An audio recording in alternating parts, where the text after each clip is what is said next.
Hey, let's go and do a kind of a video over the Tarkir Dragonstorm cards that will help horses out.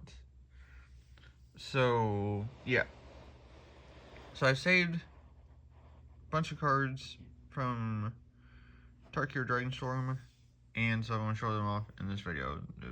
So first one is Smile at Death. So during your upkeep, return up to 2 target creatures power 2 or less from your guard to a battlefield, and put a +1/+1 count on each of those creatures. So there isn't a whole lot of targets for horses that are power 2 or less. There's Casablanco, Gota, and then I think there's Armored War Horses, another one. Dimer.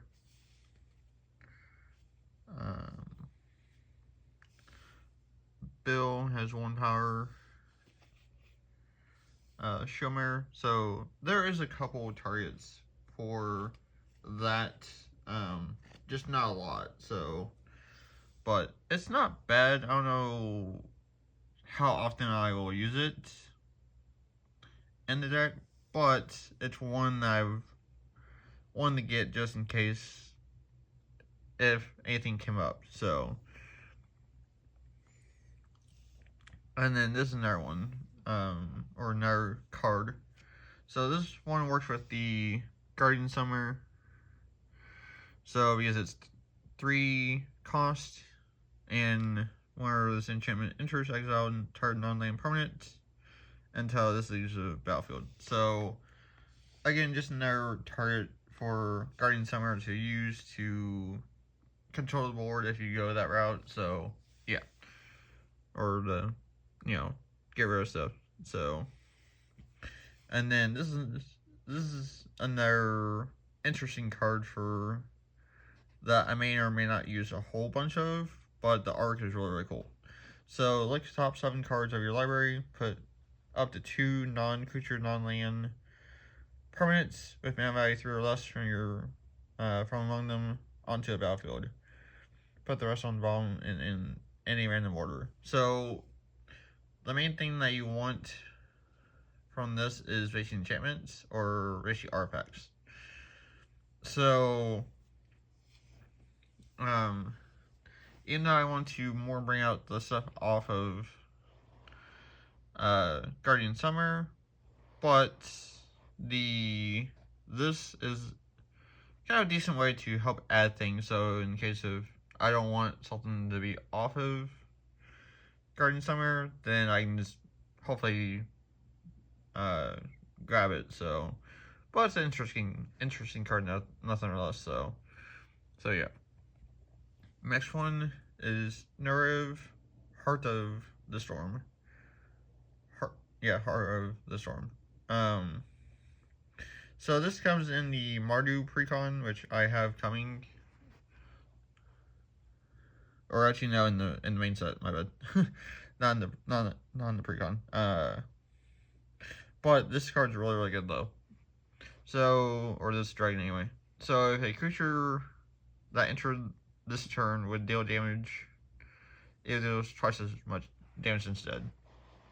And it's basically Mardu colors. So this works out really well for me, because if I have Shadow Effects on field, then this is pretty much just get out of hand really crazy.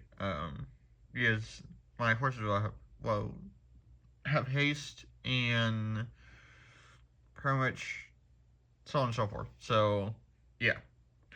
So this would be probably an addition to the horse deck in some ways. So, and this may be a commander too for the horse deck, quite possibly. So yeah.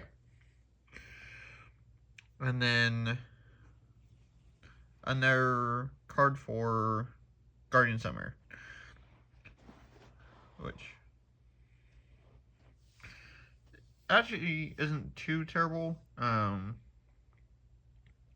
So it's enchant aura, tap enchanted creature, doesn't untap, and then enchanted creature has 5, untap this creature. So it pretty much forces your opponent to pay the 5 in order to untap it if they choose to. So it's not bad.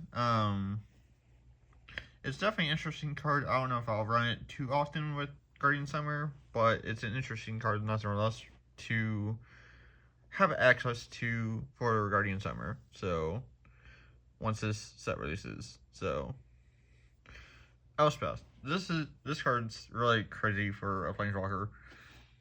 So the main thing that I really care about with this is the continuous effect. So if one or more tokens will be created under your control, twice as many of those tokens are created instead. That's the only thing that I really care about with this card. So, I mean, the +1/+1 counter on each creature you control, and those creatures are flying, that's actually really good too. But I think the best thing is that right there, that continuous effect. So, I don't know when I'll get or pick up my copy of this card, but I will try to do that at some point in the future and get my hands on one and hopefully be able to use it. So, yeah. And then this is another one. This is from the main set as well. So, Flying Lifelink, suppose you cast have Delve. So each creature or each card in your graveyard counts for, like exile, counts for the one cardless and the casting cost of your spell or creature. And then when you cast a spell, you lose life equal to the mana value. So this can be actually pretty good for horses if you use it on, occasion, because it helps cut down the cost by exiling cards out of your grave, which some of the ones that you put in the grave, like spells and all that, can be only good for like one time. And so if you exile them, then, it can kind of help with casting like a horse or, something like that. So I don't know how often I'll use this dragon once I'm able to get one, but it may be one that fits into certain builds and all that. That could be pretty decent. So, but it's one to have on the back burner that will be handy in the future. So, and then this card's crazy. All Out Assault. Creatures you control get +1/+1 and have Death Touch. And then when enchantment enters, you basically get additional combat phase. So, which is pretty good with the +1/+1 Death Touch. So, yeah. So I had to get one of these for the deck. Because Death Touch is bonkers with Intrepidable and all that stuff. So yeah. This is another card that I have on order. This card's insane. You guys saw a short over this that I did. This card is bonkers. So during your turn, suppose you cast cost 1 less to cast for each creature you control with power 4 or greater. Yeah. There's a decent amount of horses that have power 4 or greater, which this goes really well with, including itself. And this just helps out so much for the horse deck. Because if I have this on field and plus a couple other horses, then I can pretty much just pay the color mana of the creature or of the spell, and that's pretty much that. It's like it's showing you just crazy for the horse deck. So I'm super hyped to use this card in the horse deck. And it's going to be pretty much going to be in all my horse builds that I'm able to fit it in there. So, yeah. So, I'm super hyped for this. So, and then this is Burn Steppe State or Siege.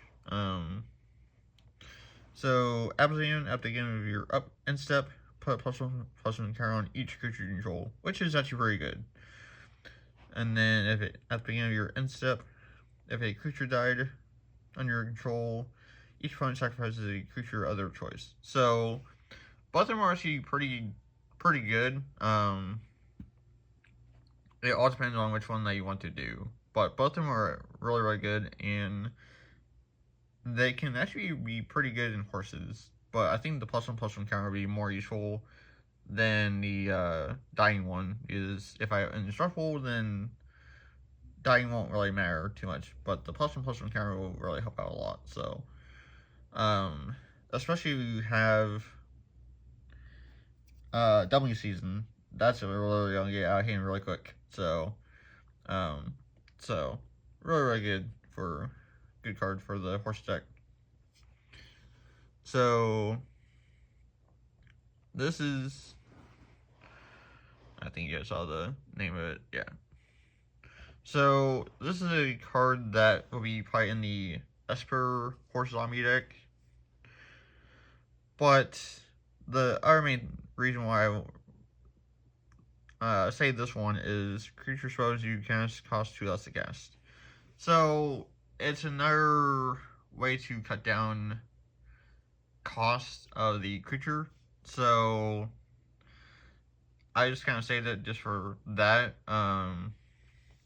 Plus, if you don't have if this goes in my 5-color deck, if you don't have this on field, this is just another way to kind of help reduce cost of your casting stuff. So, but for the horse zombie deck, this is gonna be really quite nice too. So, but just a good card overall.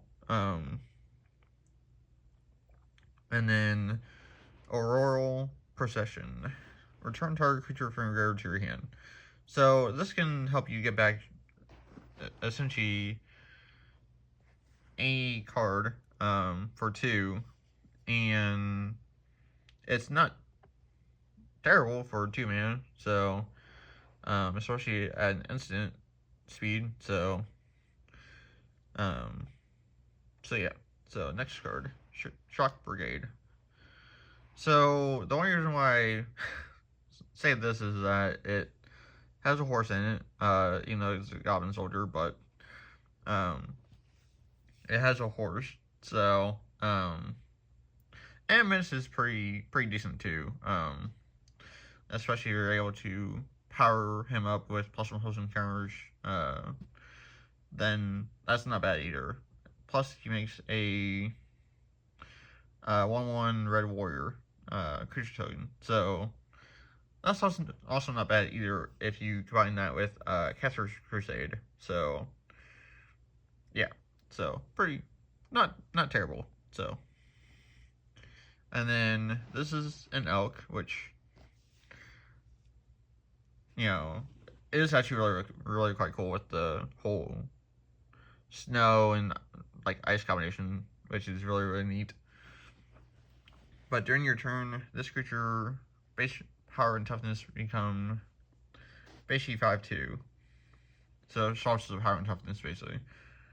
And then for 7, this creature can't be blocked this turn, which is a lot, but you know, it's not a terrible ability, depending on the situation. So yeah. So not a terrible card, but not the greatest. But it's, you know, still not terrible. So this card is insane. I did another short over this as well. And yeah. So whenever this creature attacks, for each creature token you control that's entered this turn, create a tapped and attacking token that's a copy of that token. At the beginning of the next end step, sacrifice those tokens. So why is this good? Well, I will show you. There's one answer on why this card's good. Third, so if you have redoubled Storm Singer on field and play third, any horses that you cast after that will be copied, which will also trigger the redoubled Storm Singer, and you basically get to make a copy and then make another copy off of this dude and have more power to go to combat with and be able to do a ton of damage. So, yeah. He's doing really good in Shadowfax. Or, any other horse variant. So, yeah.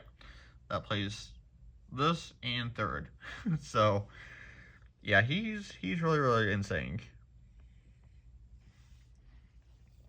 And then this card. So whenever this enchantment enters, create 2 1/1 red creature tokens.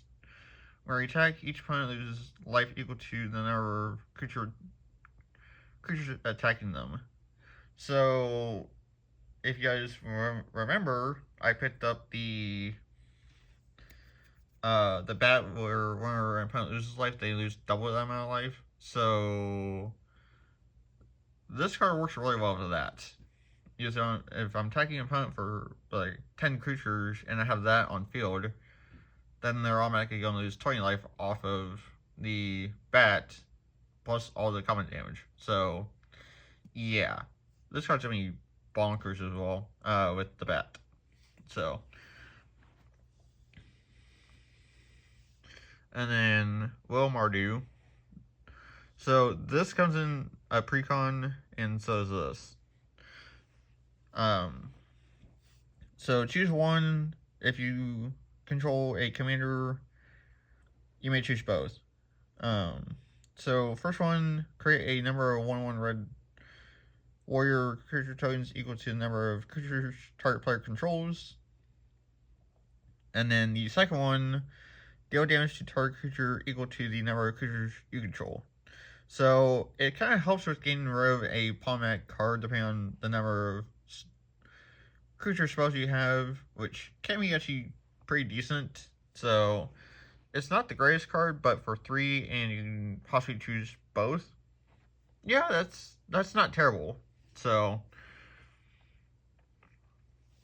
and then this land I had saved for a particular reason that I had completely skipped in the beginning. So I had re-looked at this, and this ability is the reason why I saved this. So for a blue tap, next spell that you cast can't be countered. So it's essentially like a counter souls in a way. So yeah, it's really, really quite good. Which I'm going to have to pick up a copy of this for my deck, horse deck, when I get around to doing that. So yeah, really, really good lane card. And then this equipment. So equipped creature has Myriad, which under the right circumstances, that's insane. So for anybody that doesn't know what Myriad does, you basically create a copy attacking each other opponent that you control. So if you have you and 2 other opponents, you basically create a copy that's attacking the other opponent. So yeah. So it's really, really quite good. Especially, like I said, under the right circumstance, yeah, it can be quite devastating. So yeah. So a very, very, very good equipment. Fresh start. So enchant creature gets -5, -0, and loses all abilities. So just another target for Guardian Summoner to use, or enchantment aura to bring out off of Guardian Summer. So yeah. And then this is one that was spoiled a couple days ago. I think over the weekend. I think it got spoiled, but so search the library for a creature card with mana value X or less, and put it on the battlefield. Then shuffle. Yeah, it has Harmonize, which you can pretty much do the same thing, but you have to pay the 4 plus the X. So, but yeah, this card's really good too. Especially for my horse deck. So, so I'm gonna have to try to pick up a copy of this as well. And then here's the Kieran that got revealed recently. So when this enters, return up to one target non-land permanent. You control to its owner's hand. If it was a token, draw a card. So that's not terrible. It has flash and flying. So for 2. So that's actually a pretty good Kieran card. And it may be one that I play in the horse deck. Quite possibly. So yeah. And then for the final card for the video, when Crag Siege, which I did a short on this yesterday at time of filming.